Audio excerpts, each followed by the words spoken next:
And so what I want to do now is look at a different text, and we'll go through the key structural features in the text. So to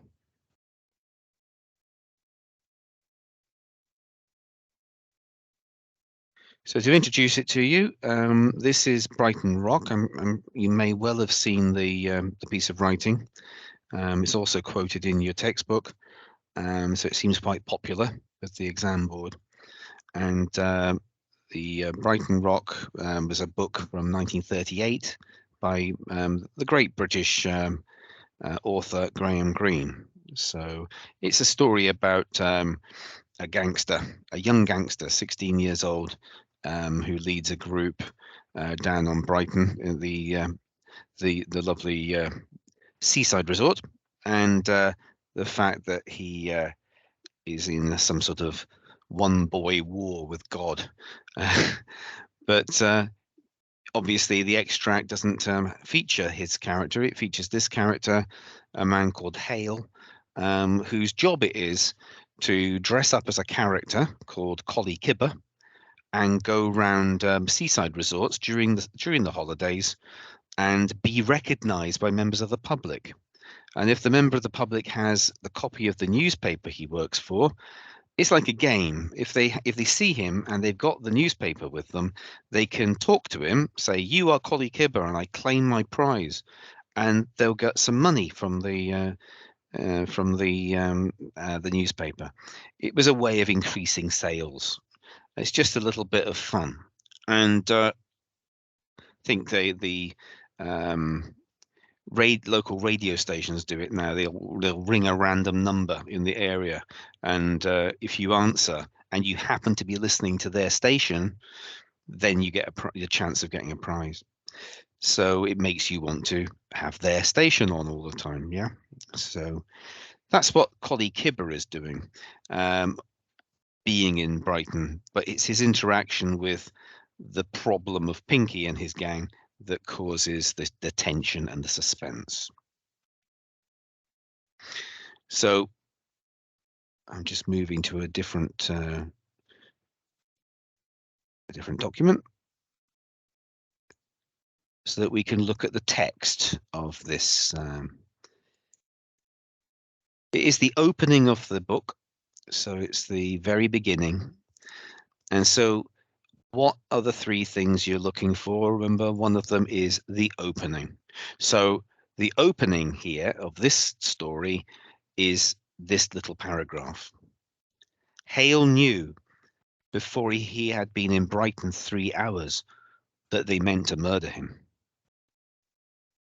With his inky fingers and his bitten nails, his manner cynical and nervous, anybody could tell he didn't belong to the early summer sun, the cool Whitsun wind off the sea, the holiday crowd.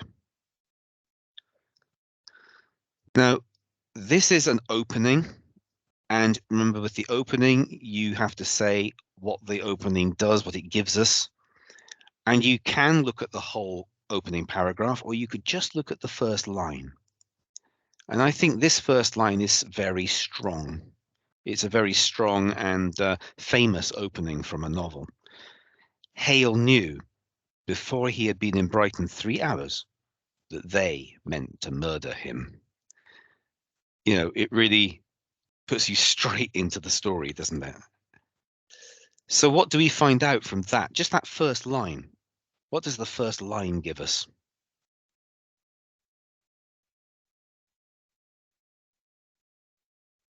Something very bad is coming. Indeed. Yeah. Fatal. So he's in fear of his life. Yeah. So it introduces the character of Hale. It tells us where he is and how long he's been there. And it tells us that he is perhaps going to be murdered. All that in one line. Bang. Now, why would that interest us as readers?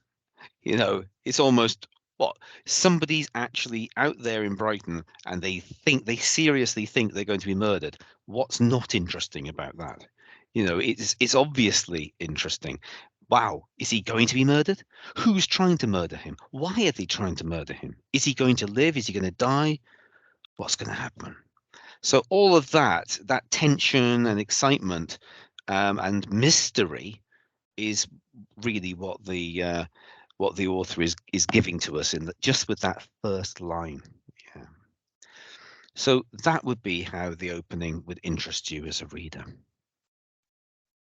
So I think openings are often the easiest one to write because writers try and make sure that their opening lines are really memorable and really powerful.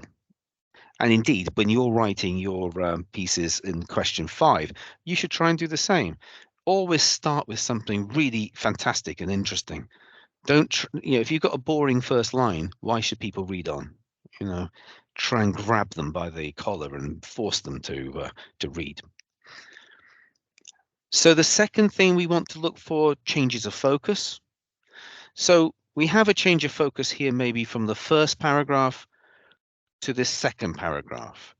And the second paragraph talks about the crowds of holidaymakers who come down from London on the train and then go and down to the front and look at the sea, and they enjoy all the things that the seaside has to offer. They came in by train from Victoria every 5 minutes. Stepped off in bewildered multitudes into the fresh and glittering air. We've got the things that they can see. So you've got the new silver paint, the cream houses. There are races in little motor cars, miniature cars, like go-karts. There's a band playing. There's flower gardens in bloom. There's an aeroplane up in the sky advertising things. So there's all sorts of fantastic stuff going on in Brighton on that day.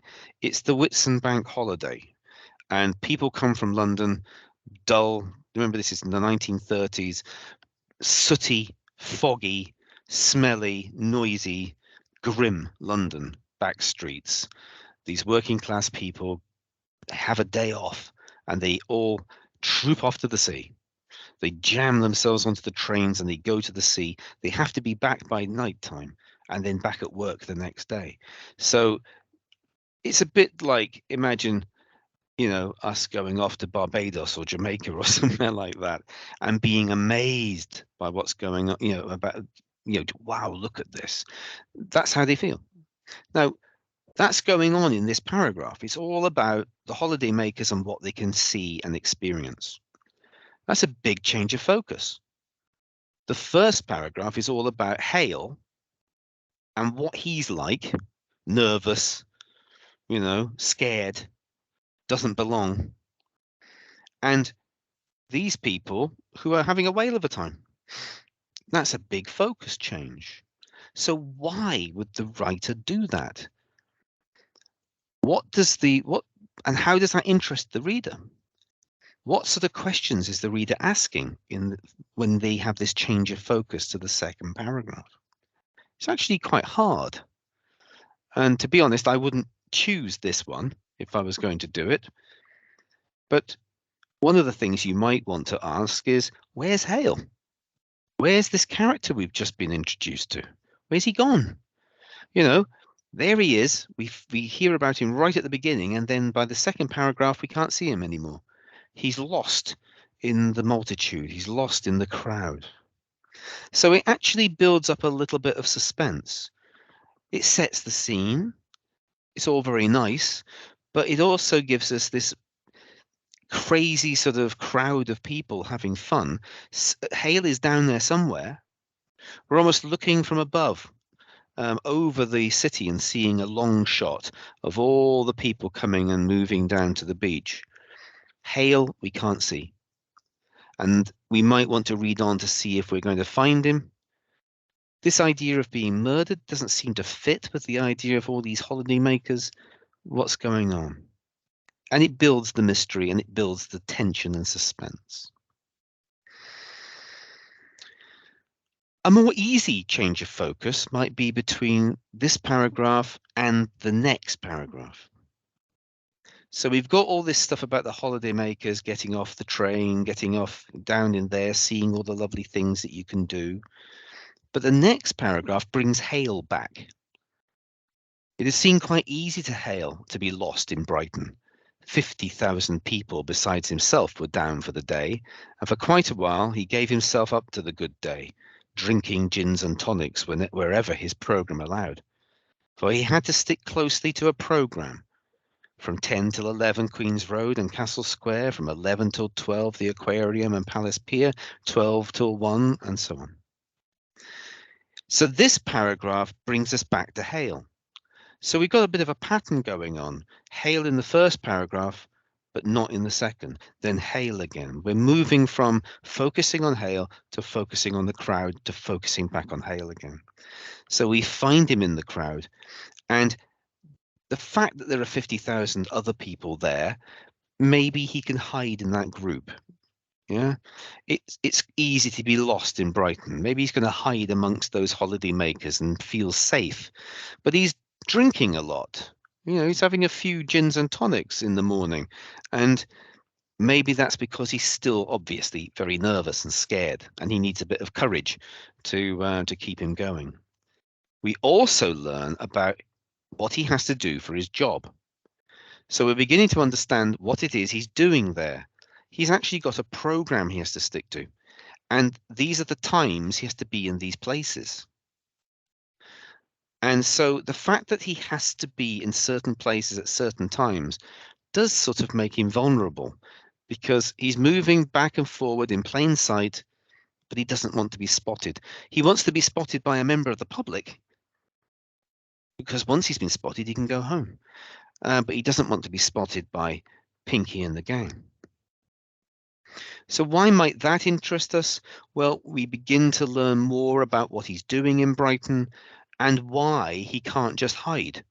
He's actually got a job to do, which involves him being in certain places at certain times. That might be enough to interest us for now and move on. I'm going to skip this one, which is just a bit more about the Collie Kibber story, and look at another interesting structure feature. So this would be for paragraph 3. This is a really good structure feature. It is just one line by itself. Not only is it a one line not connected to a paragraph, it just sits there by itself on the page. And if the writer has chosen to do that, there must be a good reason for it. So here it is by itself. This was Hale's job, to keep doing his duty until a challenger released him. In every seaside town in turn. Yesterday Southend, today Brighton, tomorrow. And you can see that the sentence doesn't finish. It's just left hanging. Again, deliberately by the writer. So that's a lovely piece of structure. It's not about language. It's about the absence of words at the end of the sentence. It's structure. Why has this sentence been left on its own, and why doesn't it have an ending? What do you think about this line? What's interesting about it?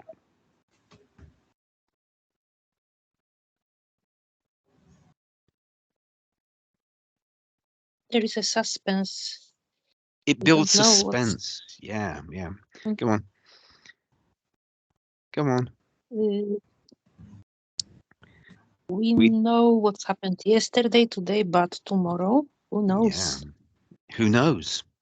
And of Maybe course, the idea about murdering appeared again. So maybe there isn't a tomorrow for him. That's why it's blank. So the writer is, here towards the end of the section, the writer is reminding us again of that first line. There's been all this stuff about Collie Kibber and what he's doing and milling with the crowd.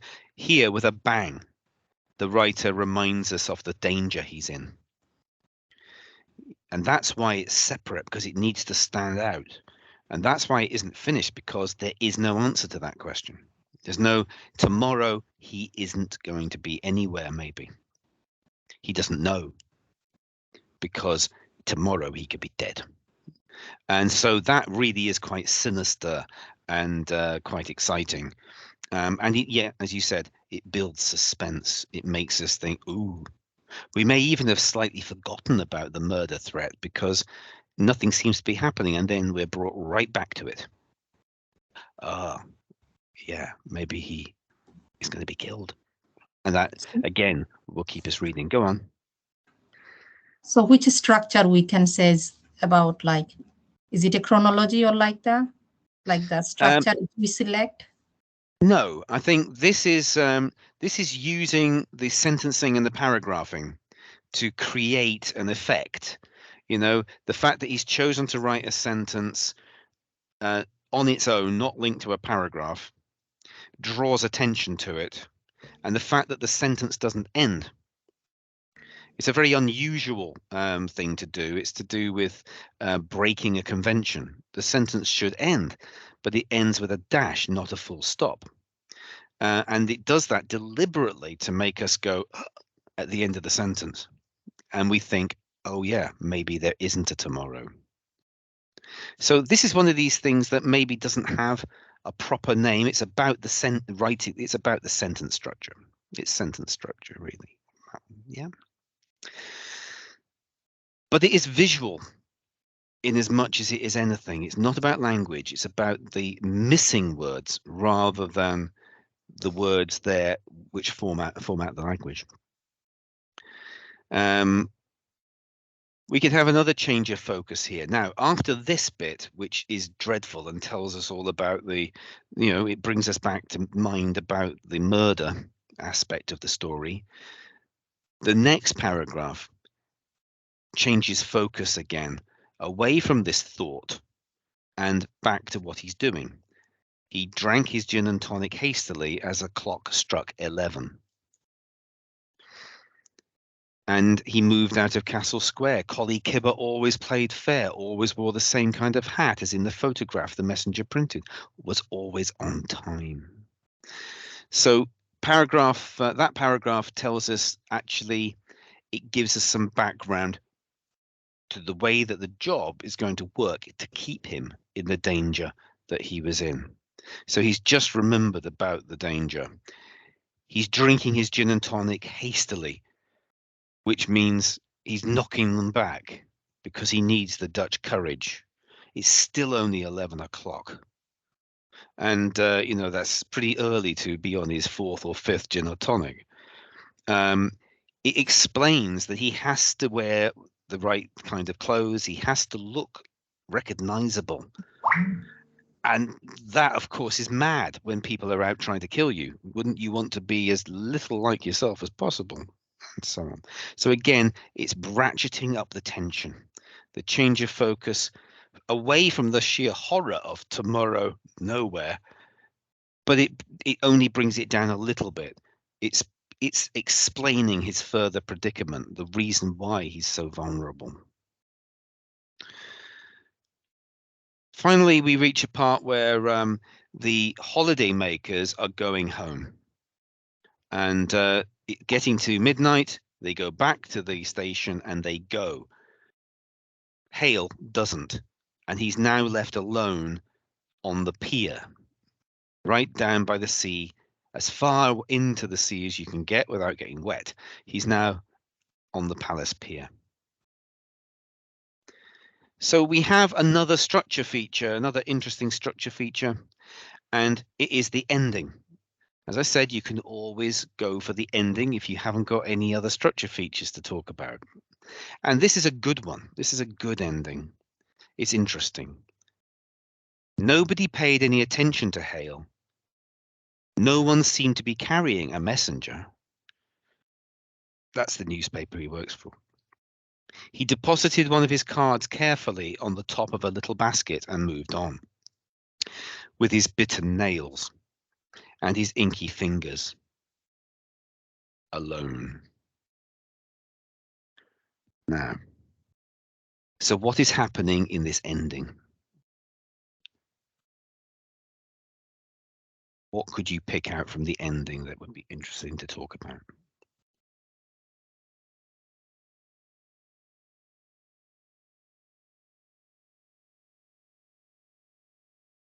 This ending is very sad. Oh, it's sad. Yeah, Yeah. and I think very Yeah. depressive. And I Yeah. think personally, he could be murdered.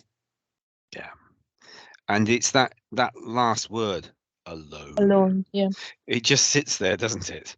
Ending with the one word, alone, does leave us really worried about him and thinking, oh my goodness.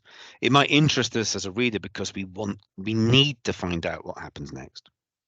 We need to turn the page and see whether, something awful is going to happen or whether he's going to live on. Yeah. So there is that aspect. It's the heightening of the tension right to the end. He's always been amongst all those people and now he's alone. So now he is totally vulnerable. But what do you make of the mention of the bitten nails and the inky fingers? What does that remind you of? It's from beginning. It's from the beginning. So I think it's absolutely. characteristic for Hale. It's because we know it is about him. Yes. I think when he nervous the beginning, so the appearances looks like. Yeah. So right at the beginning, we're told that he thinks he's going to be murdered. Then we're told that he's got bitten nails and inky fingers. Now, right at the end of this sequence, we are reminded again of the bitten nails and the inky fingers. So it brings us, our minds go back to the opening couple of lines. Of course, in those two lines at the beginning, we're told that he's going to be murdered, or he thinks he's going to be murdered. So it again reminds us of the possibility of murder. It reminds us that he's nervous because he bites his nails. I think I'd bite my nails if I was thinking I was going to be murdered. And the fact that he's got those bitten nails, and it reminds us of the fact that about the murder in the opening lines, and he's now alone, it just makes it almost unbearable, the tension.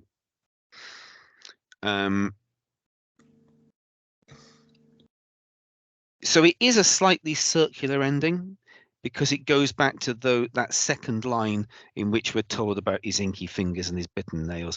It reminds us of the character and his predicament. So in that very first short paragraph, we're told about who he is, what he is, and the fact he thinks he's going to be murdered. And here we are right back at the ending, but it's reminding us, deliberately reminding us of the words from that opening paragraph. So everything else that's gone before, hasn't got him any further away from being murdered. And now he's alone and in the dark. And, if it's going to happen, it's going to happen now. Yeah. So it's a very nice ending. Not all the endings that you're given are going to be that interesting.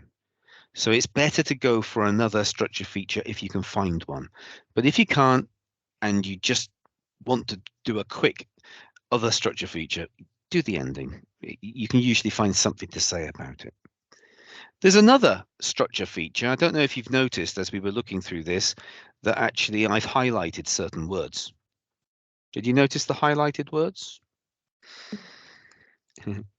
If you look back at the beginning all the way through, you'll see them. And yeah, so Remember. Yeah. So 3 hours. 3 hours, yeah. 5 minutes. All these times, 10 till 11, 12 till 1, 11 till 12, 1 and 2. Yesterday, today, tomorrow, the clock struck 11. All those different times were mentioned in, all the way through this little extract. So it's about chronology, time moving on, but the reader is constantly being reminded of the time moving on. Now, that's a pattern. That's a pattern, and it's part of the structure. Yeah, the movement through the story is always linked to time and to references to time. Now, why might the writer have done that? What is the writer saying by constantly drawing our attention to time in this particular story of Mr. Hale? Why might time be very important here?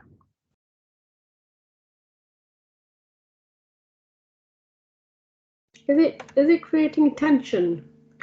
It does help to create tension, but specifically how? What is it about focusing on time that helps to build tension? Chronologically. No? Sorry, say again. Difficult word. Chronologically.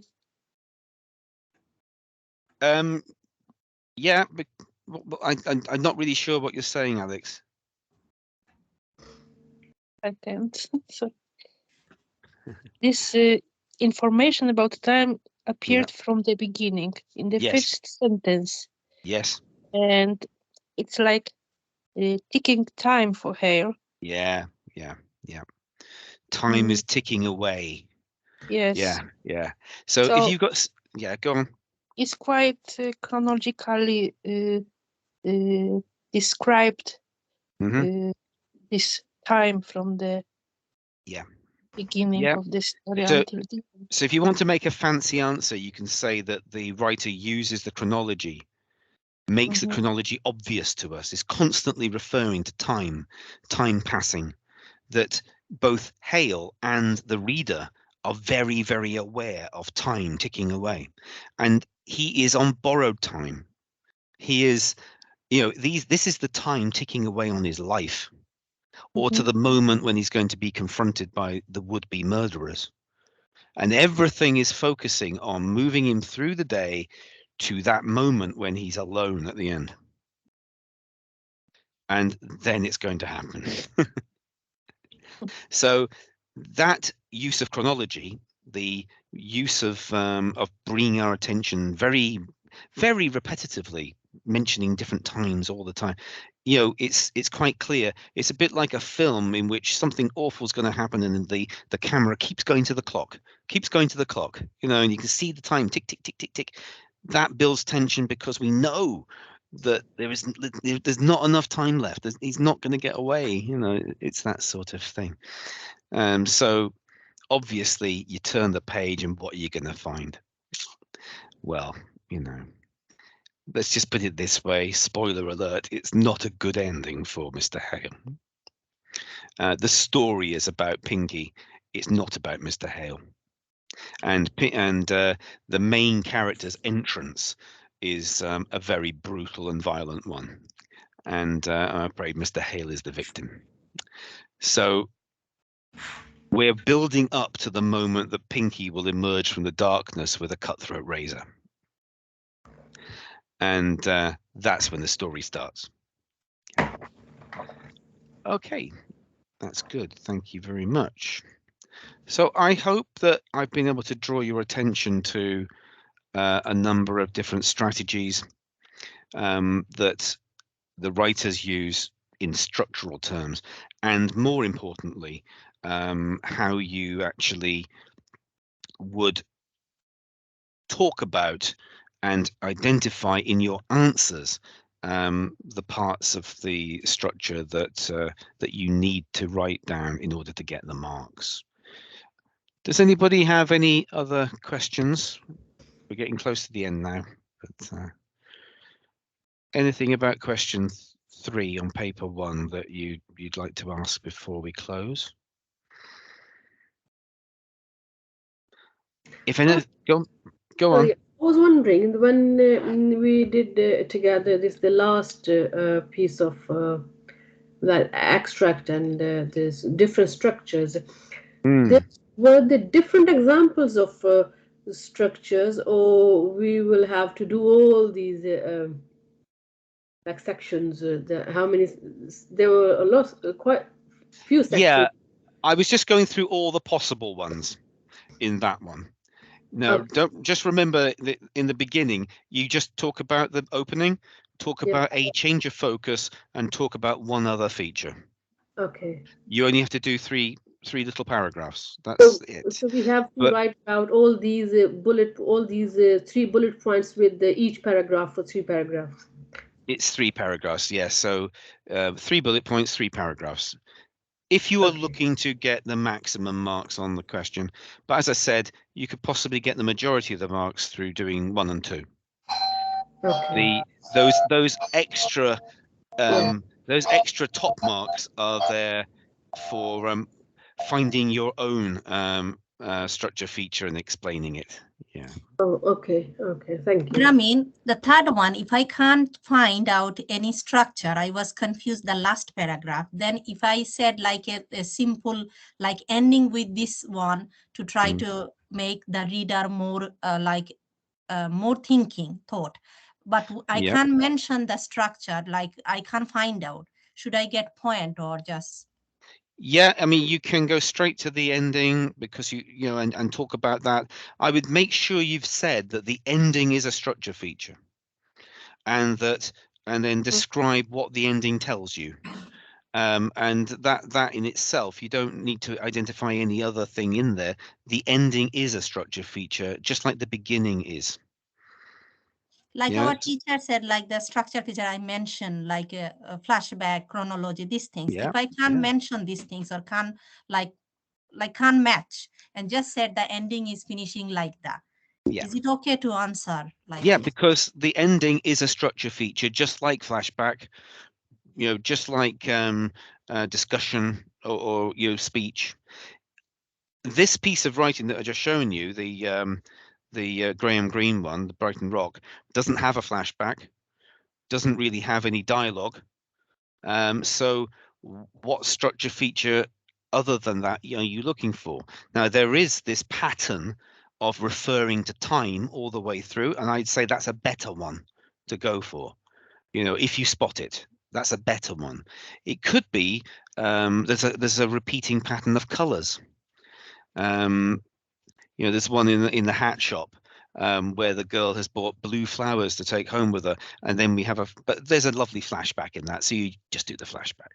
You know, you don't need to mention the like flashback or chronology. Don't need to mention that. Just if it isn't there, you don't mention it. If it hasn't got a flashback in, and it may not, if it doesn't have a flashback, then you can't talk about flashback. Wouldn't make any sense. Yeah. You have to look for what's there, and usually they will give you at least one really interesting and juicy one to get your teeth into. But it may not be a flashback. It may not be chronology. But it'd be difficult to see how you could get away with having neither of those. But they might put in dialogue instead, you know, direct speech. So be prepared for that. The direct speech one is quite popular as well. And because of how it interests the reader, because it gives us a view of them as real people and we hear what they really say in their own language, in their own words, it builds our appreciation of them as real people. And so dialogue is quite an interesting one. There is a difficulty with having a list of ones you need to find. They may not be there. You have to just be prepared to react to whatever's actually in the text. But in this structure answer, 3 paragraph, we should not mention the language technique, right? This is the point he mentioned at the beginning. Absolutely not. No, okay. It is not about language. Remember, my very first slide was this is not about language. It is only about structure. It's not about the words used. It's about the way it's laid out on the page and how the bits relate to each other. So fill your boots with language on question 2. Do all your language on question 2, and then this one is purely about the beginning, a change of focus, and one other structure feature. Okay, thank you. Clear. Sorry, I've just got 2 questions. First one is when are we going to have our exams? Is it end of May or is it? You mean the real exams? Yes. Oh, okay. All right. You should already have these in your calendar. I thought I sent this out to everybody. Apologies if you missed it. The first exam is on Monday, the 5th of June. Okay. Monday, the 5th of June at 9 o'clock at the Coventry Community Resource Centre. Which used to be called MRC on Red Lane. Yeah. You need to be there about 10 minutes before in order to, you need to bring your ID with you. Right. Yeah. Yeah. But I'll be there and I'll check it out. So the first paper, paper 1, is the 5th of May of June, 5th Yeah. of June, and the second one is the following Monday, the 12th of June. So it's Oh. two Mondays in a row, both of them at 9 o'clock. I don't know. For some reason, I thought that they're going to be in May, and I was so nervous and. So you're ready for me, right? I think, I was thinking, yeah. Let's I go. think the first maths one is in May, but luckily this year we're in the first 2 weeks of June. oh, that's a big Yeah, relief now. Yeah, the 5th and the 12th. The 5th and the Right. 12th. So is But there anything happening And on time, the 5th of May or? Stress. the 5th of May, isn't that that's a Sunday? No, that's Friday. No, we haven't got anything on Friday. Sorry about that. I don't know why I was like in my head. It was No. like, yeah. The Okay. 5th of May would be terrifying if it was the 5th of May. No. We've got a few weeks left. Oh, so thanks God then. It actually is a big relief. I'm so glad now. Ramin, both exam in the Muslim Resource Center, right? They're both in the Muslim Resource Center, as it used to be called, and they both 9 o'clock starts. Okay, sorry. And second question is that if in case if we can't pass the exam first time, can we resit for that, or what will we Yes. have to do then? So I run a resit class in from September, and the Okay. exams are in November. So Okay. you get about 6 or 7 weeks worth of revision classes. Okay. We would offer you the chance to join that if you are just maybe 3 or 4 marks away from the pass. Right. Okay. So if you fail to get the 4, Yeah. you're still entitled to a free course. And if you are maybe 2 or 3 marks away, which does Yeah. happen, we would offer you the one going to November. But you Okay. could also sign up and do the whole year again. It's entirely up to you. Yeah. Okay. And Right. it would still be free. Okay. Right. Okay. Thank you. Ramin, So there, yeah. sorry, both paper like paper 1, how much mark is for the pass mark? Okay. It does vary depending. They set the pass marks after you've taken them. Bizarrely enough, because it's all based on probabilities, and percentages. But basically, if you can get half marks on both papers, that's 40 out of 80. If you can get half marks on both papers, then you are probably quite safely into the 4. Okay. Mhm. Sometimes as low as maybe 36, 37 on both papers. I've seen that, but you wouldn't want to go below that. Right. Ramin, is if you got a pass mark, like at least 40, sorry to asking, if you get 40, then which grade are you gonna be? Like, Okay. is it grade A, B, C, D, like that? No, it's we use numbers now. So if you were getting around about half marks, somewhere like 78, 79, combined on both papers, Yeah. that would be the grade boundary usually for grade 4, Grade 4. which is a pass. That's what we consider the equivalent to an old C. C, yeah. And then it goes up like that. Yeah. So if you get within that boundary, then everything's a pass. You would get a certificate even if you got a grade 1 or a 2, but most colleges and employers wouldn't accept it as a GCSE pass. So you want to get a grade 4 or above if you want to use it for going to college or for using in work. They wouldn't really count a grade 2 or a 3 as being a pass at GCSE. Okay. Thank you. Okay. Thank you very much. Okay. Yeah. Well, thanks for all your questions, and good luck with your mocks and your whole paper mocks that you're doing soon. And the next one of these I'll be doing will be after it'll be next week, and I'll be looking at question 4 on paper 2. And after that, I think I'll be looking at the 2 question 5s, but that will be really last minute revision for the exams. Okay. All right. Thank you very All right, much. everything. Thank you very much. Right. Thank you for coming. Otherwise, I would have been talking to myself. Okay. Thank you. Bye. See you. Bye. Bye. Bye-bye. Bye.